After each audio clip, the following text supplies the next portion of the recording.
जय जय श्री राधे। प्रश्न है, कोई कहता है कि नाम तो केवल एक शब्द है, तो एक शब्द के बार बार उच्चारण से क्या कार्य सिद्ध होगा? क्योंकि नाम जो हमने उच्चारण किया है भगवान का, वो भी तो पंच भौतिक ये शरीर से ही उच्चारण किया है। तो ये पंच भौतिक शरीर अर्थात 5 तत्वों से निर्मित ये शरीर तो यहीं पे पैदा हुआ, यहीं पे समाप्त हो जाएगा। तो उसके द्वारा उच्चारण किया गया नाम तो ये वो भगवान तक कैसे मिला देगा? क्योंकि वो भी तो शब्द ही हैं। तो इसका समाधान बड़ा ही सरल भाषा में हमारे गुरुवर्ग के द्वारा समझाया गया है कि वैसे तो देखा जाए कि शब्द मात्र में कि भगवान प्रकट करने की पूरी सामर्थ्य रहती है, लेकिन हम कहते हैं कि ये शब्द जो है पंचभौतिक शरीर से उत्पन्न हुआ है। लेकिन इसको आप थोड़ा सा समझने की, थोड़ा सा दिमाग से इसको क्रैक करने की कोशिश कीजिए तो आप समझेंगे।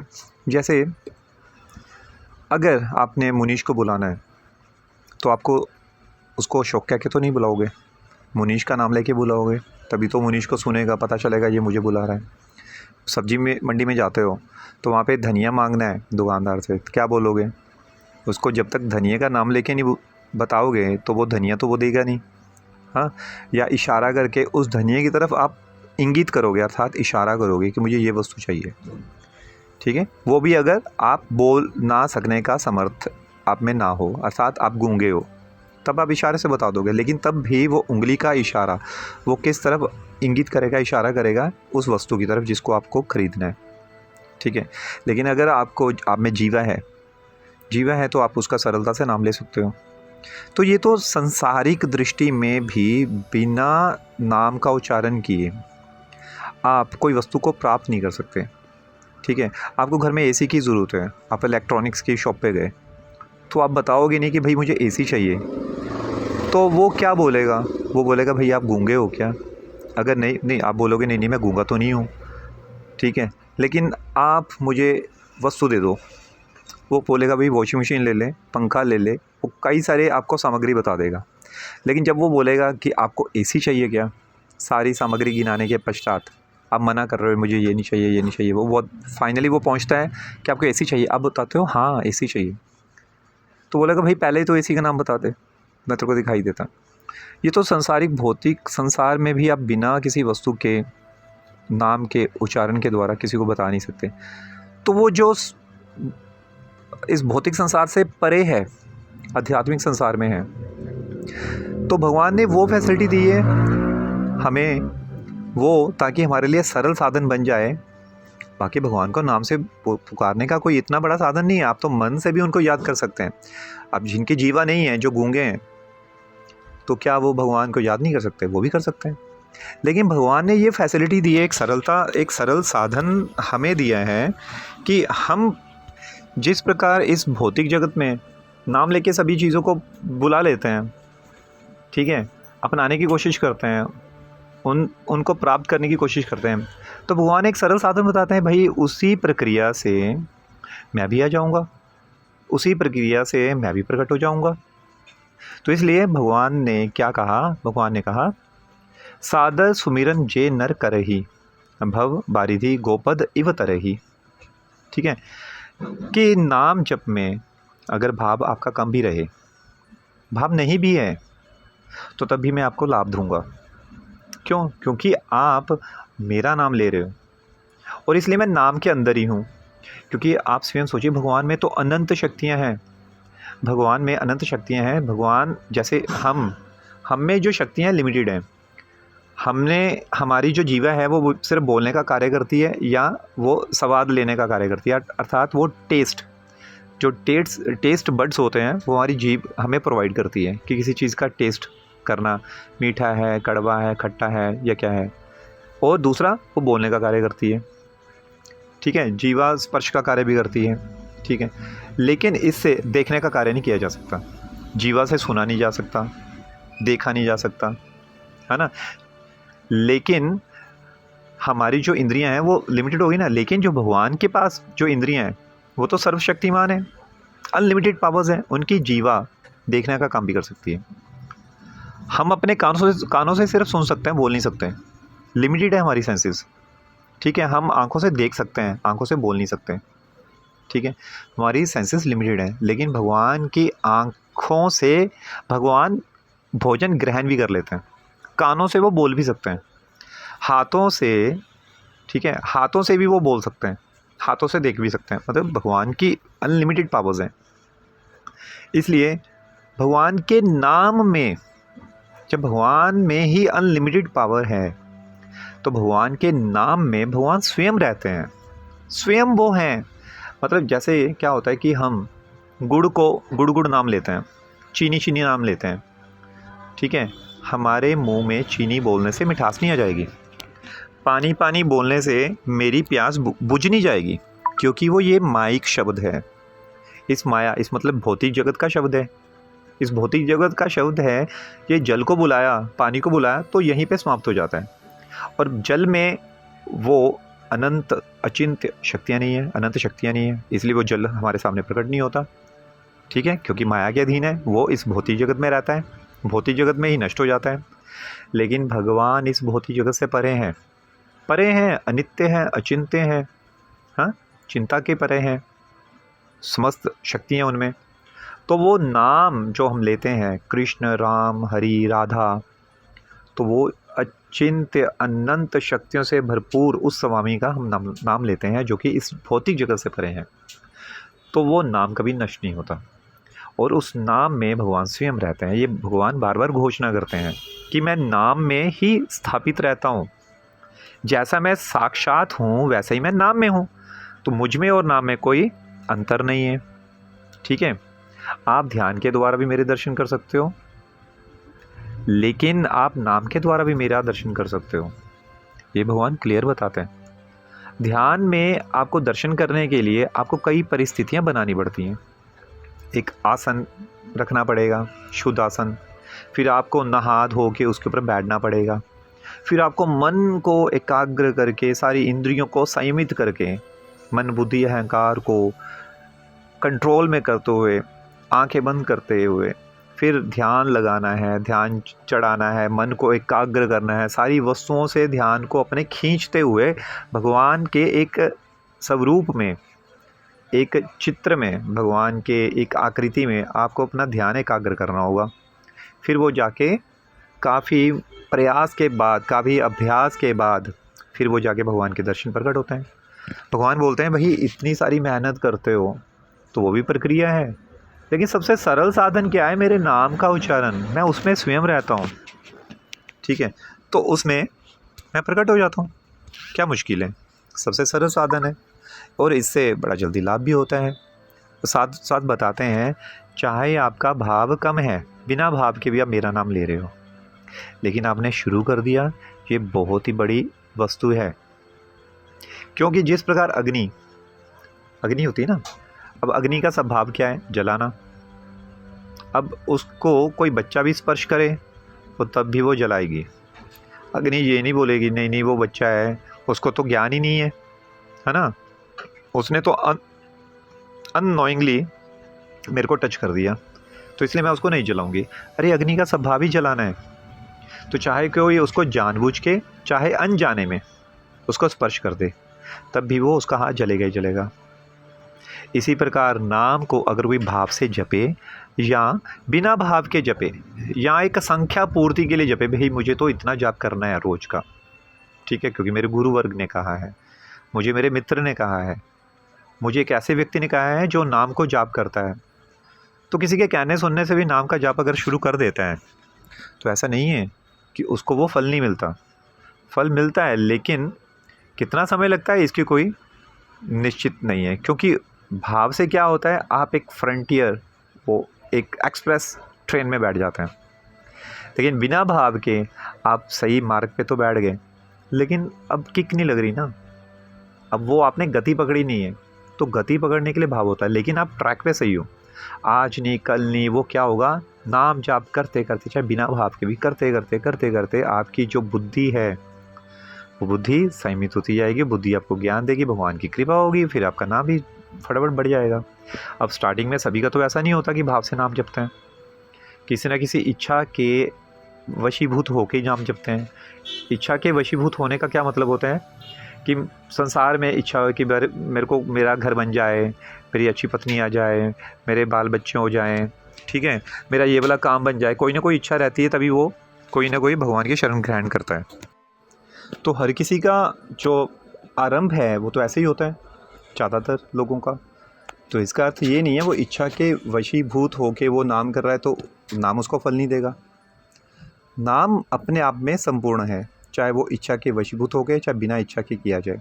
बिना इच्छा के भगवान के प्रेम की प्राप्ति के लिए जो किया गया जप रहता है वो एक तरह एक्सप्रेस स्पीड का काम करता है। लेकिन जो इच्छा के वशीभूत किया गया होता है वो नेचुरली पहले तो इच्छाएं या तो पूर्ण करेगा या इच्छाओं को समाप्त करेगा। तो वो आपकी जो गति होगी भगवान को मिलने की वो उनको कम कर देता है। क्यों? क्योंकि उसमें जो अवरोधक बनते हैं, उसमें जो रुकावटें बनती हैं, वो आपकी इच्छा ही रुकावट बनती है, जो बैरियर बनते हैं। क्योंकि एक गाड़ी को आप सड़क पे भगा रहे हो, अगर कोई रास्ते में बैरियर नहीं मिलता तो वो नॉन स्टॉप बड़ी स्पीड से गाड़ी भागती है। लेकिन अगर उसके बीच में ऑब्स्टैकल मिलते रहें, बैरियर मिलते रहें, टोल टैक्स आते रहें, तो वो गाड़ी की गति को कम कर देती है। तो वो टोल टैक्स और बैरियर क्या है, वो हमारी इच्छाएँ हैं, ठीक है। तो इसका मतलब ये नहीं है कि हम डेस्टिनेशन पे पहुंचेंगे नहीं, लेकिन हम लेट पहुंचेंगे और कब पहुंचेंगे, और उसी के रास्ते में। और कभी कभी हम लेट हो जाते हैं तो रात्रि को रास्ते में विश्राम भी करते हैं, या रास्ते में जो रेस्टोरेंट या जो ढाबा या कुछ भी खाने पीने के लिए भी रुक जाते हैं। तो अपनी डेस्टिनेशन पे जाते हुए रास्ते में मैकडी को देखना, सबवे को देखना, जगह जगह कोई हवेली को देखना, अलग अलग जगह पे हमारी अट्रैक्शन बनना कि चलो ठीक है हम अपनी डेस्टिनेशन पे जा रहे हैं लेकिन रास्ते में इन चीज़ों का एंजॉय भी करते चलें। तो ये हमारी जो डेस्टिनेशन है उसके रास्ते में ये ऑब्स्टैकल बनते हैं, ये रुकावटें बनती हैं। तो क्या होता है कि वो जो हमें अपनी डेस्टिनेशन पे पहुंचना है उसके बीच में हम कई जगह, कई स्थानों को देख के आकर्षित हो रहे हैं और सोच रहे हैं कि डेस्टिनेशन पे तो जाना है, ठीक है लेट पहुंच जाएंगे, लेकिन अपना इंजॉयमेंट करते चलें। तो ये वही इंजॉयमेंट जो आध्यात्मिक मार्ग पे भगवान तक पहुंचने में हम माया में आजू बाजू देखते हैं कि अपने रिश्तों को निभा लें पहले, ठीक है, अभी ये वाली पार्टी इंजॉय कर लें, घर गृहस्थी भी ज़रूरी है। हम ये वाले जो बहाने बनाते हैं ये ऑब्स्टैकल्स बनते हैं और हम भगवान के नाम के जप की जो गति होती है उसको कम कर देते हैं।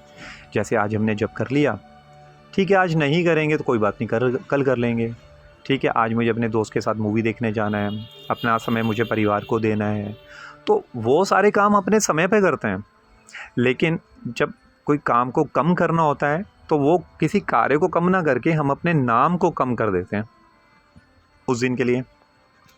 ये जो ऑब्स्टैकल होते हैं ये हमारी गति भगवान को मिलने की काफ़ी कम कर देते हैं और धीरे धीरे, कभी कभी ज़्यादातर ऐसा ही होता है, वो नाम धीरे धीरे छूट जाता है और जो गति हमने पकड़ी थी या जिस रास्ते पे हम पड़े थे उस रास्ते से, उस मार्ग से हम भटक जाते हैं।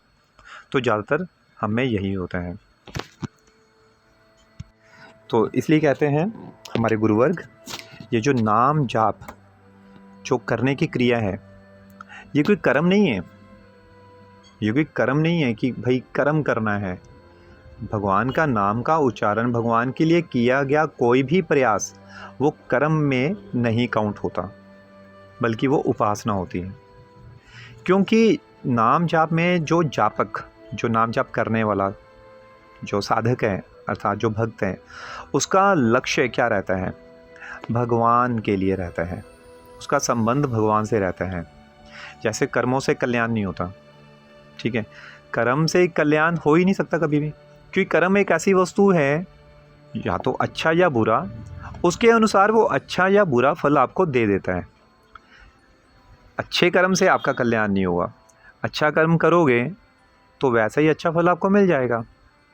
तो अच्छे फल मिलने से क्या कल्याण होता है? आपने किसी गरीब का भला कर दिया, ठीक है, तो किसी न किसी जन्म में या उसी जन्म में आपके लिए वो किया गया कार्य फल के रूप में आपके लिए वो भला कार्य बन के वापस मिलेगा आपको, तो आपके लिए वो भला कार्य हो गया। कल्याण का एक्चुअली क्या अर्थ होता है? कल्याण का अर्थ होता है इस जन्म मृत्यु के भव सागर से बाहर निकलना और भगवान के साक्षात दर्शन होना, भगवान के पास रह के उनके दर्शन करते हुए उनकी सेवा करना, भगवान के धाम में रहना, ये होता है कल्याण। कल्याण जो वास्तविक कल्याण तो यही है ना कि हमें बार बार ये जन्म मृत्यु के चक्कर में आके फंसना ना पड़े। इसलिए कल्याण जो शब्द है ये कर्म से बहुत ऊपर है। कर्म के साथ कल्याण नहीं होता, कर्म के साथ अच्छे या बुरे फल आपको मिलते रहते हैं। अच्छे कर्म से अच्छा फल, बुरे कर्म से बुरा फल। कहने का मतलब अगर आप चावल और दूध मिला के, चीनी मिला के आप उसको आग पे रखोगे तो आपको उसके फल के रूप में खीर मिलेगी, ठीक है। अगर आप कोई मिर्ची वाली सब्ज़ी बनाओगे तो उसके बदले में आपको वो मिर्ची वाली सब्ज़ी मिलेगी। कोई मिष्ठान बनाओगे तो उसके बदले में मीठा पदार्थ मिलेगा। लेकिन वो तभी पॉसिबल है जब आप बनाओगे, नहीं बनाओगे तो वो आपको मिलेगा नहीं। इसलिए आपको वो कर्म करना पड़ा, उसके फल में आपको वो दाल सब्ज़ी रोटी मिल गई। और एक होता है एक आपने ऐसी व्यवस्था कर ली, ठीक है, आप ऐसी जगह पे बैठ गए जहाँ पे आपको सब कुछ बना बनाया मिल रहा है, आपको रोज़ की चिंता करने की आवश्यकता नहीं है, उसको हम बोल देते हैं कल्याण। तो आप स्वयं सोचिए, आपको रोज़ का खाने की सामग्री बनती रहे, ढेर सारी बन गई, आप बड़े प्रसन्न हो जाओगे कि भाई मेरे पास तो बड़ी ढेर सारी सामग्री है। लेकिन आप ये भूल जाते हो कि बनानी तो आप ही को पड़ेगी। आपने जो प्रयास किया वो सामग्री को इकट्ठा करने में, लेकिन आप ये भूल गए सामग्री को इकट्ठा करने में आपको ढेर सारी सामग्री मिल गई, लेकिन बनानी आपको स्वयं पड़ रही है। तो उस पर मेहनत ना करके आप अगर उस व्यवस्था की तरफ मेहनत करें जिसमें आपको ना तो सामग्री इकट्ठा करनी है ना आपको बनानी है, उल्टा आपको बैठे बैठे वो सारी चीज़ें स्वयं ही बनी बनाई मिलती रहें, तो वो जो किया गया कार्य, वो जो कल्याण रूपी कार्य, वो ज़्यादा श्रेयस्कर होगा, मतलब ज़्यादा अच्छा होगा, या जो पहला कि आप सामग्री इकट्ठा करने में प्रयास करते रहें और ये भूल गए आपको बनानी तो आप ही को पड़ेगी, या वो कार्य किया गया ज़्यादा श्रेयस्कर होगा, अर्थात वो अच्छा होगा। नेचुरली वो दूसरा कार्य अच्छा होगा ना, जिसमें हमने कल्याण के लिए सोचा, जिसमें हमें प्रयास ही नहीं करना। इसलिए हमें कर्म ना करके कि अच्छा कर्म करेंगे बुरा कर्म करेंगे, भाई उसका जो फल अच्छे या बुरे के रूप में मिलता है, वो फल लेने के लिए आपको फिर दोबारा आना पड़ेगा, मनुष्य के रूप में या किसी जीव जंतु के रूप में। क्योंकि वो जो कर्म किया है, आपने जो पेड़ बोया है, उसका जो फल लेने के लिए आपको आना ही पड़ेगा। तो यही तो आर्ट ऑफ कर्म बताने के लिए भगवत गीता में भगवान कृष्ण ने स्वयं कहा ना, भगवत गीता का तभी तो उपदेश दिया आर्ट ऑफ कर्म बताने के लिए कि किस प्रकार करना है, कर्म से ऊपर उठते हुए अपने कल्याण के लिए सोचना है आपको। तो कल्याण का सबसे सरल साधन क्या है? भगवान बोलते हैं मेरे नाम को पकड़ लो, ठीक है। तब वो आपके किए गए कर्म, क्योंकि आपका जो मेन मोटिव है, आपका जो मन है, वो तो आपका मन तो मेरे में है लगा हुआ। अब जो आपके कर्म जो देखने में लोगों को कर्म ही लग रहे हैं, नेचुरली घर का आप पालन कर रहे हो, बच्चों का पालन कर रहे हो, गृहस्थी में रहते हुए अपनी पत्नी की सेवा कर रहे हो या पति की सेवा कर रहे हो, संसार में भी रहते हुए संसार के लोगों के साथ मिलाप भी रख रहे हो, लेकिन आपका मन कहाँ पे है? आपका मन तो नाम में लग रहा है। आप किसी के साथ पार्टी में जा रहे हो क्योंकि वहाँ पे ज़रूरी है, आपके सगे संबंधी हैं, तो लेकिन आपके मन में वो हंसी ठिठोली ना देखते हुए पारिवारिक सदस्यों की एक सभा लगी हुई है, उसमें वो हंस गा रहे हैं, नाच रहे हैं, लेकिन आप वो कर तो रहे हो, लेकिन आपका मन क्या है? आपके मन के अंदर निरंतर भगवान का नाम चल रहा है। जिस प्रकार एक पत्नी होती है, एक पत्नी अपने परिवार के जो पति के साथ सगे संबंधी जुड़े होते हैं, जैसे कि पति के माँ बाप, पति की बहन, पति के भाई, पति के सगे संबंधी, पत्नी उन सभी का आदर सम्मान करती है, पत्नी उन सभी रिश्तों को निभाती है, ठीक है, ताकि उनके पति के वो सगे संबंधी और पति प्रसन्न हो जाएं, उनको सभी प्रकार आदर देती है। लेकिन जैसे ही पति उस पारिवारिक संबंधों से अलग हो जाता है, अपने माता पिता के घर से अलग दूसरे घर में चला जाता है, तो पत्नी उसी के पीछे पीछे अपने पति का अनुगमन करते हुए उसके पीछे चली जाती है। वो सारे संबंधों को, जैसे पति के छोड़ने पे वो सारे संबंधों को सरलता से छोड़ देती है। इसी प्रकार हमें सारे कार्य करते हुए मन अपना भगवान में ही रखना है। जिस प्रकार पत्नी, जैसे ही पति सभी के साथ संबंध छोड़ के अलग एक निवास स्थान बना लेता है और वहाँ पे चला जाता है, अलग घर का निर्माण करके वहाँ पे चला जाता है, सभी संबंधों को एक झटके में छोड़ देता है। तो इसी प्रकार पत्नी भी वो अपने पति को फॉलो करते सारे संबंधों को एक झटके में छोड़ देती है। क्यों? क्योंकि उसका मेन मोटिव क्या था, मुझे अपने पति को फॉलो करना है। क्योंकि वो जितनी भी उसने सेवा करी सिर्फ पति के लिए सेवा करी, क्योंकि उसी के साथ संबंध है। अभी उसने पति ने संबंध छोड़ दिए तो उसका कोई संबंध नहीं रहा तो उसको। इसी प्रकार हमारा जो मेन मोटिव है भगवान के साथ अपने संबंध को स्थापित करना। ठीक है, भगवान के साथ संबंध को स्थापित करना। अब जो संबंध आपको भगवान से दूर कर रहे हैं तो वो संबंध के साथ आपको संबंध नहीं रखना है। जो अड़चन बन रहे हैं आपके नाम में उनके साथ आपको नहीं रखना है। बस आपका जो मन है निरंतर भगवान के नाम में रहना चाहिए। इस प्रकार जो नाम है वो क्रिया नहीं है, ये एक उपासना है। और उपासना तभी तो बोलते हैं गृहस्थी में भगवान सबसे पहले मिलते हैं, क्योंकि चैरिटी बिगिंस फ्रॉम होम। ये बार बार बोला जाता है, चैरिटी बिगिंस फ्रॉम होम। क्यों बोला जाता है? क्योंकि जो आप एक उपासना सोचते हो कि मुझे साधन करना है, भगवान की भक्ति करनी है, वो सबसे पहले आपको घर से ही शुरू करनी पड़ेगी। कहीं बाहर जाने की आवश्यकता नहीं है। मंदिर मठों में कोई धाम में जाके भगवान आपको जल्दी नहीं मिल जाएंगे। भगवान तो कन कन में है। आपके घर के जो विग्रह हैं अर्थात मूर्ति है या मंदिर है, तो वही शक्ति उसमें भी उतनी है जितनी धाम के मंदिर में। ठीक है, धाम के मंदिर में जितनी शक्ति है, हम सोचते हैं नहीं वहाँ पे धाम के दर्शन करके आएंगे, वो जो मूर्ति बड़ी करनी वाली है उसमें बड़ी शक्ति है। अरे नहीं, इसका मतलब आप भेदभाव कर रहे हो। आप घर में जो भगवान के चित्र हैं, चित्रपट है या घर में जो मूर्ति है, आप उनमें शक्ति कम समझ रहे हो। और जो बाज़ार की जो मूर्ति या मंदिरों की मूर्ति आप उसमें सोच रहे हो उसमें शक्ति ज़्यादा है। ऐसा नहीं होता। इसका मतलब आपकी भावना में गलत है। आप भगवान के विग्रह में ही फ़र्क कर रहे हो। तो आप कैसे सोच रहे हो कि आपका कल्याण हो जाएगा? आपको पहले वो घर से ही शुरू करना पड़ेगा। आपको घर के सदस्यों में भगवान को आपको देखना पड़ेगा कि मेरे बच्चों में भगवान है, मेरे माता पिता में भगवान है, मेरे पड़ोसी में भगवान है, मेरे सगे संबंधियों में भगवान है। जब ये दृष्टि, आप इस दृष्टि का अभ्यास करोगे, रोज़ ही अभ्यास करोगे कि नहीं ये जो मेरे साथ झगड़ा कर रहे हैं मेरे सगे संबंधी, इनमें भगवान है और ये भगवान ही उनको प्रेरणा दे रहे हैं। तो जब ये चीज़ें आप धीरे धीरे अभ्यास, क्योंकि एकदम ये होने वाली नहीं है, ये अभ्यास से होंगी। अब जब धीरे धीरे इस पे अभ्यास पे चलना शुरू कर देते हो तो भगवान आपकी दृष्टि को सूक्ष्म दृष्टि बना देते हैं। सर्वत्र फिर आपको भगवान के दर्शन शुरू हो जाते हैं। फिर वो निरंतर भगवान का नाम आपका चलना शुरू हो जाता है। उसके प्रभाव से भगवान पल पल नित्य आपको दर्शन देना आरंभ कर देते हैं। तो ये एक सरल साधन है। नाम की और बहुत ही प्रक्रियाएं हैं और बहुत ही महिमा है। हरि अनंत, हरि कथा अनंत।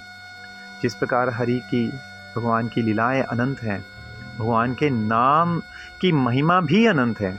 इसको गाया नहीं जा सकता, ना ही इसको अपनी छोटी सी बुद्धि से हम समझ सकते हैं। तो फिर कर क्या सकते हैं? हम सिर्फ जितना हमारे साधक जो संत हैं, हमारे जो गुरु वर्ग हैं, जितना हमें समझाते हैं, हमें सिर्फ उनको पकड़ के रखना है, उनको बुद्धि में उतना ही डालने की कोशिश करनी है। बाकी नाम के प्रभाव से स्वयं वो ज्ञान की प्राप्ति होती रहती है। कोई आपको अलग कोई शास्त्र या ग्रंथ या अलग कोई शिक्षा लेने की आवश्यकता नहीं है। रत्नाकर जी का नाम आप सभी ने सुना होगा। ठीक है, रत्नाकर जी कौन थे? उनको कोई भी ज्ञान नहीं था, कोई शास्त्र का ज्ञान नहीं था। सिर्फ नारद जी के कहने पे उन्होंने मरा मरा का जाप करा।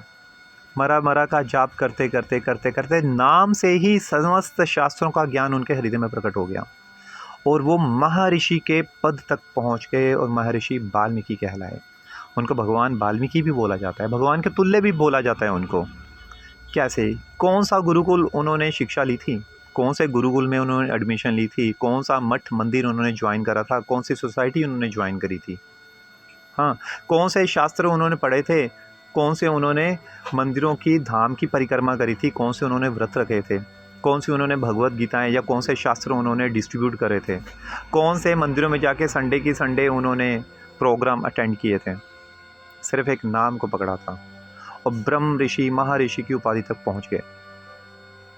सरल कार्य भी नहीं है, लेकिन एक गुरु के वाक्यों पर निष्ठा, एक सिर्फ गुरु के वाक्यों पर निष्ठा करते हुए सिर्फ नाम को पकड़ा उन्होंने। नाम को पकड़ के ही समस्त प्रकार की सिद्धियां उनके हृदय में प्रकट हो गई, समस्त प्रकार के वेद शास्त्रों के ज्ञान तक उनके हृदय में प्रकट हो गए। इस प्रकार हरि अनंत, हरि कथा अनंता। अगर वो अनंत है तो हम तो जान ही नहीं पाएंगे। इसलिए सबसे सरल साधन क्या है? अगर नाम को समर्पण कर दिया जाए, नाम को ही ये समझ लिया जाए कि मेरा इसके अलावा और कोई भी सहारा नहीं है। मेरा अगर उद्धार होगा, मेरे पे अगर कृपा होगी, भगवान अगर मुझे मिलेंगे, मेरा अगर कल्याण होगा, सिर्फ नाम के साथ ही संभव हो पाएगा, अन्यथा किसी भी प्रकार से किसी भी साधन के द्वारा संभव नहीं हो पाएगा। जब ये विश्वास बन जाएगा तो वही नाम समस्त प्रकार की रिद्धि सिद्धियाँ, ज्ञान, वैराग्य, समस्त प्रकार के शास्त्रों के अध्ययन का जो उसका सारांश मिलता है, वो सारी की सारी वस्तुएं, सारी का समस्त प्रकार का ज्ञान आपके हृदय में अपने आप ही प्रकट हो जाएगा। कोई अन्य प्रकार का साधन करने की आवश्यकता नहीं रहती है। और भी नाम जाप की जो लीलाएं हैं, और भी नाम जाप की जो महिमा है, वो आपको धीरे धीरे इस चैनल के माध्यम से आपको मिलती रहेगी। तब तक के लिए हरे कृष्णा, राधे श्याम, जय जय श्री राधे।